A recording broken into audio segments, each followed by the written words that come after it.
হে জাতি, তো জেগে ওঠো, সমস্যাটা বলো। এই দেশে একটা সুষ্ঠু বিচার ব্যবস্থা দরকার। আমি যে বিচার ব্যবস্থা চলছে এটাও আগে দেখে নি। বিচার বিভাগের আমরা বিচরণ কলেজ ল্যাব থেকে একটু কিছু বলবো, সময় সময় দিবে, একটু দিবেন আপনারা, কিছু মনে করবেন না। আমি কি শেয়ার করব কেন আজকের এই কান্না। এই যে একটু মতিউর সাহেব ছোট্ট একটা কিনোটের মাধ্যমে উনি রুগ্ন অবস্থায় মানুষদের কাঁধে কান্না করেছে আমার জাতিকে জাগ্রত করার জন্য। হে জাতি, তো জেগে ওঠো, সমস্যাটা বলো।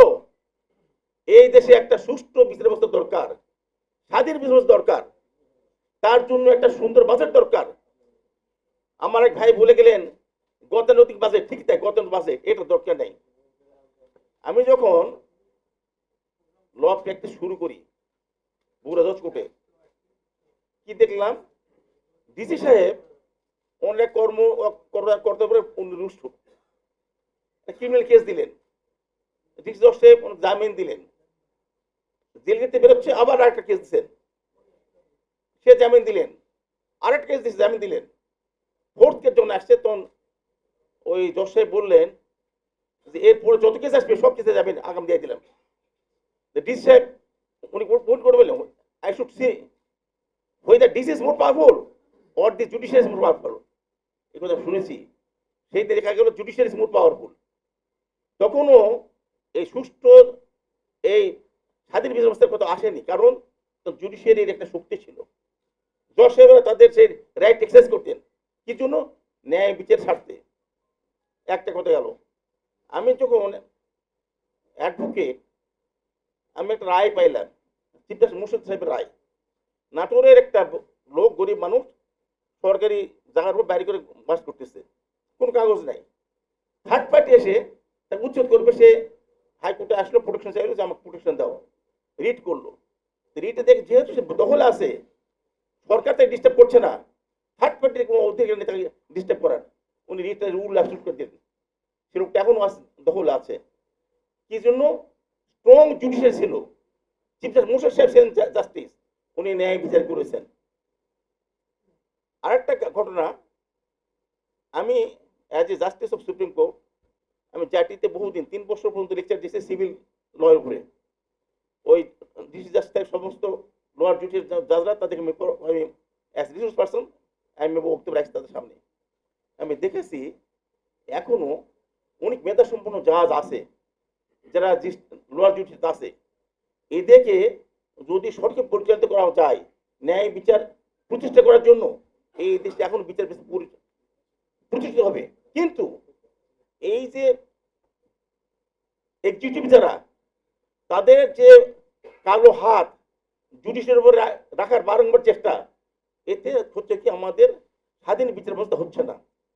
আজকের যে কিনোটটা মতিউর রহমান সাহেব লিখেছেন, উনি ওনার অত্যন্ত দক্ষ সুচিন্তিত মতামত দিয়ে একটা হাইলাইট করেছে আমাদের জন্য, যে আমরা যেন এর সাথে যোগ করে দিয়ে সরকারে বলি তোমার এই বিচার ব্যবস্থা ছাড়া দেশ ভালো চলবে না।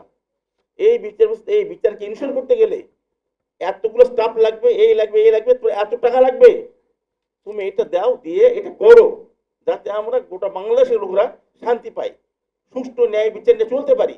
আমি একজন গরিব মানুষ, আমি ভিখারি মানুষ, ভিক্ষে খাই, তারপর তোমার একটা জায়গা আছে থাকার জন্য, আমাকে থেকে ডিস্টার্ব করে, এটাই হচ্ছে কথা। এই যে সাউন্ড জুরি সিস্টেম, প্রত্যেকটা লোক যে জায়গায় আছে সে তার উপযুক্ত সম্মান পাবে, এটা যেন ইনিশিওর হয়, এটাই হচ্ছে। কিন্তু এটা কি, এই শুরুতে শুনতেছি যে স্বাধীন বিচার ব্যবস্থা দরকার দরকার দরকার, সেটা চলে গেল। আমরা তো ভাই মানুষ, আমাদের ফিলিংস আছে, আমাদের কথা বলার অধিকার আছে, আমাদের একটা কনস্টিটিউশন আছে, আমাদের একটা দেশ আছে। আমরা কি এখানে এভাবে চলতে থাকবো? আমরা থাকবো না। সেই জন্য আমার মতিউর রহমান ভাই যে কথা লিখছেন, আমরা তার সাথে একমত, যে আমাদের সুষ্ঠু স্বাধীন বিচার ব্যবস্থার জন্য there should be a befitting fund, যা দরকার তাই দিতে হবে। এটা আমরা বলবো, সমস্যাটা বলবো। এই কতগুলো আপনারা যারা সাংবাদিক ভাইয়ার আছেন, আমি তো ভালো বলতে পারি না, আমার বলার অভ্যাসও নেই, তারপরেও আপনার কাছে ইনভাইটেশন এটাই যে আপনারা এটাকে সুন্দর করে হাইলাইট করে সব কাগজ ছাপান, যাতে যারা শাসনভার গ্রহণ করেছেন বুঝতে পারে যে জাতি বসে থাকবে না। যদি আমরা এদের সম্মান না করি, এই সুষ্ঠু বিচার ব্যবস্থার জন্য যা দরকার না করি, তাহলে এর আগে যেমন চলে গেছে আমাদের বিরুদ্ধে এর আন্দোলন হতে পারে। এটাই আমার ফিলিংস। তো আমার মুতিরন ভাইকে অনেক ধন্যবাদ যে উনি আমি পারিনি, আপনি পারেননি, উনি পারেননি, কিন্তু উনি এটা কিন্তু তৈরি করছেন, দেখেছেন আমাদের যে আমরা কিভাবে ওনাকে সাহায্য করব, কিভাবে সাড়া দেব। এখানে আমার পুরা সমর্থন আছে যে আমার দেশের মানুষের বাঁচার জন্য, ভালো বাঁচার জন্য একটা সুষ্ঠু সুন্দর বিচার দরকার। তার জন্য there should be defence fund. আমি আশা করি যে আপনারা এটাকে হাইলাইট করবেন, করে সরকারের কানে পৌঁছে দেবেন যে যদিও 3 দিন পরে বাজেট হবে, তোমরা এই দিকে মনোযোগ দাও, দিয়ে একটা সুন্দর বাজেট দাও। আপনার আমার জন্য দোয়া করুন। আসসালামু আলাইকুম ওয়া রাহমাতুল্লাহি ওয়া বারাকাতুহু।